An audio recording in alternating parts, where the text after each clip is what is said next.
Ibu, sehat ya Bu ya? Iya, puji Tuhan semuanya masih dalam keadaan sehat tanpa kekurangan satu apapun juga ya Bu ya. Gitu juga dengan saya.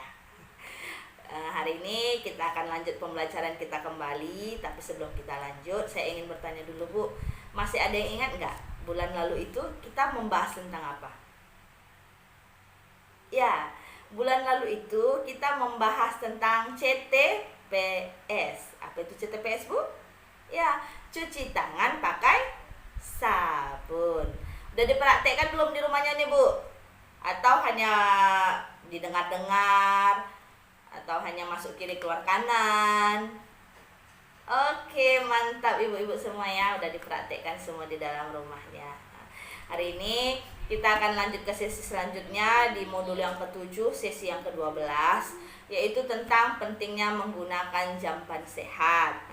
Di sesi yang ini akan terbagi menjadi 3 topik, yaitu yang pertama tentang pentingnya jamban sehat, yang kedua itu tentang ciri-ciri daripada jamban yang sehat, dan yang ketiga adalah cara mengakses jamban sehat. Ini 3 topik yang akan kita bahas pada hari ini Bu. Jadi sebelum kita jauh membahas atau mengupas tentang ketiga topik ini, saya ingin bertanya dulu nih Bu Ibu. Di sini ada yang tahu nggak apa artinya daripada jamban Bu? Ya, bagus, mantap Ibu itu ya. Jamban itu adalah tempat untuk kita membuang kotoran kita ya Ibu-ibu ya. Ya, ibu-ibu di rumah udah punya jamban belum semua? Udah? Iya, bagus ya ibu-ibu ya. Kira-kira kondisi jamban di rumah itu gimana Bu? Bersihkah? Oke, mantap ya ibu-ibu semua. Tepuk tangan dulu dong. Oke, kalau ibu-ibu sudah punya jamban, berarti ibu-ibu juga sudah memiliki yang namanya manfaat daripada jamban sehat. Kira-kira apa itu manfaat daripada jamban sehat Bu? Ya, manfaat daripada jamban sehat yang pertama adalah lingkungan kita akan semakin bersih. Yang kedua, tidak akan ada yang namanya bau. Yang ketiga, kesehatan kita juga otomatis akan meningkat. Yang keempat, ibu-ibu nggak harus lagi yang namanya harus ke ladang ataupun ke sawah untuk yang namanya buang kotoran ya ibu-ibu ya. Cukup di rumah aja buang kotoran karena kita sudah punya jamban sehat sendiri.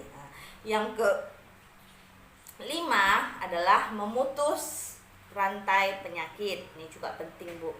Dan yang paling penting yang keenam adalah mencegah yang namanya mencegah yang namanya stunting. Ingat ya Bu, pakailah jamban yang sehat untuk buang air besar ataupun buang air kecil. Agar apa? Agar kita terhindar dari berbagai macam penyakit, baik itu mencret ataupun muntaber ya Bu-ibu ya. Sehingga kita ataupun ibu dan anak ibu itu tidak akan mengalami yang namanya kekurangan gizi, dan otomatis ini akan mencegah yang namanya mencegah stunting. Di sini saya ada 2 gambar nih Bu-ibu. Ibu-ibu bisa lihat. Ini gambar yang pertama. Kira-kira ini gambar jamban sehat apa tidak Bu? Ya, ini adalah gambar jamban yang tidak sehat. Kenapa ini gambar jamban yang tidak sehat? Ya, karena dia tidak ada saluran pembuangannya ibu-ibu ya. Saluran pembuangannya di mana nih Bu? Iya, betul sekali di sawah. Tidak ada atapnya.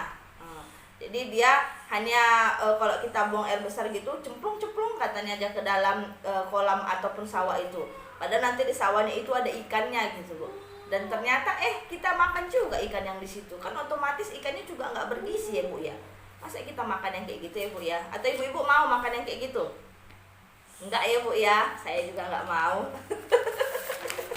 Oke, coba kita lihat foto yang kedua. Ini kira-kira foto jamban yang sehat atau tidak nih Bu? Ya betul, ini jamban yang sehat. Kenapa ini disebut jamban yang sehat? Ya, karena dia udah ada pintunya, ada atapnya, ada tempat penampungan airnya, ada sabunnya. Dia sudah lengkap ya Bu-ibu ya. Jadi dari foto ini kita dapat mengidentifikasi ataupun dapat mencari ataupun mengetahui yang namanya ciri-ciri daripada jamban yang sehat, Bu. Kira-kira ada yang tahu nggak, Bu, apa itu ciri-ciri jamban yang sehat? Ya, yang pertama, ciri-ciri daripada jamban yang sehat adalah berjarak 10 sampai 15 meter dari sumber air minum. Karena nggak etis juga ya kan, Bu ya, masa sumber air minum kita tetanggaan sama jamban. Nah, pasti kan nggak enak gitu ya, Bu ya. Nah, baru yang kedua, jamban kita sudah tidak akan tersentuh lagi dengan yang namanya hewan ataupun serangga ataupun tikus. Nah, baru yang ketiga, lantai jamban kita sudah kedap air ataupun miring ke saluran pembuangan. Nah, jadi tidak akan tergenang airnya. Nah, itu dia. Baru yang keempat, dilengkapi dengan dinding, atap, dan penerangan yang cukup. Yang kelima, memiliki ventilasi udara. Nah, ini paling wajib ya, Bu ya, karena kalau dia misalnya kita buang kotoran nih, misalnya kotoran buang air besar, tidak ada ventilasi udaranya, kan menggap juga kita ya kan, Bu, di dalam kita udah tutup pintu, kita nggak ada ventilasi udara ya kan. Menggap lah kita di dalam ya, Bu ya, nggak usah dulu untuk buang air, otomatis kita aja di dalam ruangan yang tidak ada ventilasinya pasti kepanasan ya kan, Bu ya. Nah, gitu juga kalau misalnya jamban ini, dia harus ada ventilasinya. Biar apa? Biar udara yang di dalam itu bisa berganti, Bu. Nah, itu dia. Baru lanjutannya, memiliki tempat air bersih, sabun, dan tempat untuk membersihkan jamban, alat untuk membersihkan jamban. Itu dia. Baru yang terakhir adalah bersihkanlah jamban secara teratur. Ini sangat penting ya Ibu-ibu ya. Karena kalau jamban tidak kita bersihkan secara teratur, otomatis jamban kita walaupun tadinya sehat akan menjadi jamban yang tidak sehat. Karena apa? Karena tidak bersih. Itu dia Ibu-ibu ya. Nah, jadi di sini setelah kita mendengar apa itu manfaat daripada jamban, ciri-ciri daripada jamban, kira-kira apa ya kesulitan orang ibu-ibu kenapa belum memiliki jamban sehat? Atau kenapa belum punya jamban sehat? Ya, betul sekali.